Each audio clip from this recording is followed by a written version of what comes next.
So part 3 is now it's about why was Moshe Rabbeinu and Aharon, by the way, both punished for what happened. And basically, I will use 2 pshotim, which, as I said in the beginning, which is Hasemes also confirmed it, that will explain a little bit that it's actually not a punishment, as Hasemes also says, but Mani to explain it much very, very elaborated in a elaborated way, where you see indeed something very interesting that is happening. So when Klal Yisrael always complained, like in Parshas Ba'alo Yisro, they continuously complained about, why did you bring us out of Mitzrayim? It was much better where we were. He says that one of the biggest argument was, Zocharnu, it is in Parshas Ba'alo Yisro, Zocharnu es hadoka shenuchal b'Mitzrayim chinom es hakishurim v'es ha'avatichim v'es ha'chotzer v'es ha'btzolim v'es ha'shumim. And so basically they remember all the good stuff that they had in Mitzrayim, and so therefore they say, why did you take us out to go to a land we don't know? Mitzrayim is much better, and there we remember the good things that we had there. So the avatichim, the watermelons, and the kishuim, I forgot not the kind of aubergines and things like that existed in Mitzrayim that we don't have in Midbar. And there is a similar also in this week's Parsha, also the ones that give the complaint, they also uses examples of what they don't have. And there they don't speak about avatichim, kishuim, fish. What they're speaking about, loy bekom zera uteinu vegefen v'rimon. And so it's a very different argument that they are using. They don't say the stuff that they have received that they used to have in Mitzrayim, but they say the stuff that actually, if you think about it, teinu, gefen, and rimon, those are the things that and the dogon, the zera, these are the things that is the shvach from Eretz Yisroel. And so basically, if you think about that, we all know that the problem that Moshe Rabbeinu had is the anti-Zionistic approach of the Jews. The Hebrews at the time were quite anti-Zionistic. We already explained you why it was like that. They believed that it's not time yet to go into Eretz Yisroel. HaKadosh Baruch Hu promised that 400 years, and Moshe Rabbeinu took them out after 210 years. And they were continuously in a doubt that why did it happen? How can it happen? They had a text that says clearly, and a promise of HaKadosh Baruch Hu 400 years, and also that the chet of the Moirim are not sholein. And so they could not believe that the chet of the Moirim should be sholein, and seeing that this land is so fruitful, the crops are beautiful, the people are healthy. If the chet of a Moiri is sholim already, has been completed, that the sin is so big that Hashem can remove them, then it would have been a land which would have to start showing the cracks that, for example, the crops would not be successful and the people should start to become unhealthy.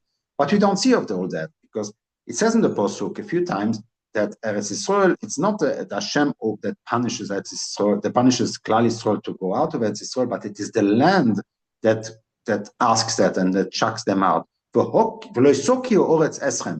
land will throw you up because the land cannot accept people that are sinning in its midst. And so therefore it says also, Eretz Asher Eni Hashem, it says there that so it's kind of, it's a land that cannot live with people that are sinning. If the sin is so big, eventually the people will have to leave.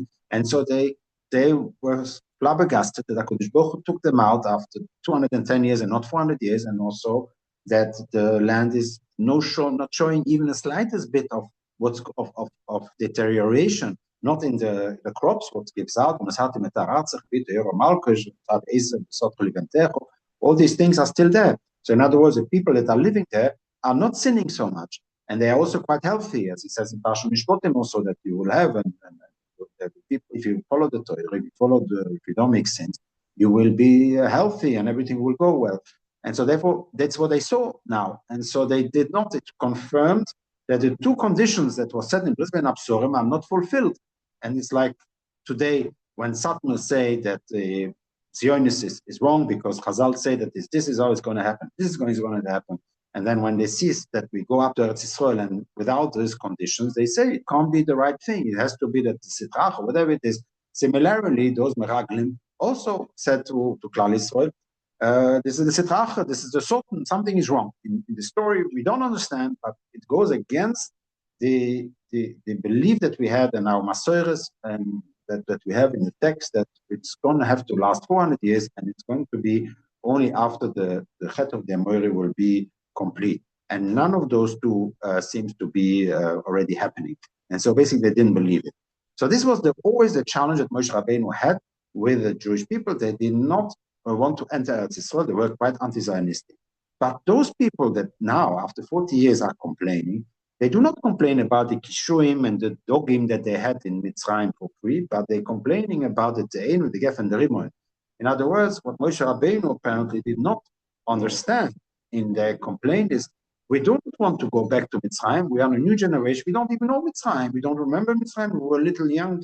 Either we were not born in Mitzrayim, or even if we were born, we were little children. And so basically, this is now the new generation that aspires already to enter Eretz Yisrael. And so in the contrary, Moshe Rabbeinu had to review that and say, wow, this is a beautiful happening. Baruch Hashem, they're complaining, they want to go to Eretz Yisrael, fine, finally they are ready to go to Eretz Yisrael, so let's start the process. And he did not understand that, and this is what Manitou explains. And in other words, he did not understand, and what Rabbi Shua Helle says, he gives a very nice pshat in the whole story, because in the story, we already had in the Mei Meribo, Rabbi Shem said to Moshe Rabbeinu, take the stick and to hit the stone. And so what happened here? Here it says, so he says, take the stick. So the Rabbi Shem tells to Moshe Rabbeinu to take a stick. Why did Hashem tell him to take a stick? I mean, wherever he goes, he takes a stick anyway. So why does Moshe have to say to take the stick? Elomai is to tell him to go and hit the stone. But then he says, "V'dibartem el hasela," which means that both Aharon and Moshe have to talk to the seller. V'nosan nemo v'otzei so lohem mayim, and you, in a singular form, will take out water. So here there are actually two tzivuyim that are contradicting each other. On the one hand is kaches amate v'otzei so lohem mayim. So you, Moshe Rabbeinu, should take your matter and take out water from the seller. And then there is another part which is v'dibartem el hasela nehem, and that you should talk to the Klal Yisrael, you in the plural form, which means Moshe and Aharon. And so according to Rabbi Shua Helle, there were here two options that Rabbi Shalom gave to Moshe Rabbeinu. He told him explicitly confusing tzivui. Basically what he told him is, you can choose. I want to see what you're going to do. How do you make the interpretation of Klal Yisrael? Are you going to hit the stone? In other words, are you going to behave with them like as if they were still the slaves coming out of Mitzrayim, that the only language that they know is the hitting of the stick? Or are you going to talk to them nicely in a way that you will encourage them and thank them for changing their attitude and basically being a nation that is now ready to go into Eretz Yisrael, that suddenly has an awakening, of the good awakening of understanding the importance of entering Eretz Yisrael. And so the Rebbe gave them the two options. And he said, I give you the option, if you will hit, it will come out water. But it means, in other words, that you are showing to Kodesh Baruch Hu, it's a kind of a nisoin, you're showing to Kodesh Baruch Hu that actually you are not understanding this new generation. And both of you. So probably since Moshe Rabbeinu saw that he has two options, he discussed that with Aharon. What should we do? Should we talk to them? Or should we just take the first option, which is hitting, and I will, Moshe Rabbeinu, I will hit on the stick, on the stone, like HaKadosh Baruch Hu also gave me one of the two options. And they both decided to hit, because they both understood that these are difficult people, and the only way that they understand is hitting. They do not understand talking. And this is where HaKadosh Baruch Hu was very disappointed, or not disappointed in general, but he showed them the reality. It's not a punishment, as the Sfas Emes also says. It was not a punishment. It's simply a realization. Look, you are not ready to take this new generation into Eretz Yisrael. Both of you have shown that you do not understand the language.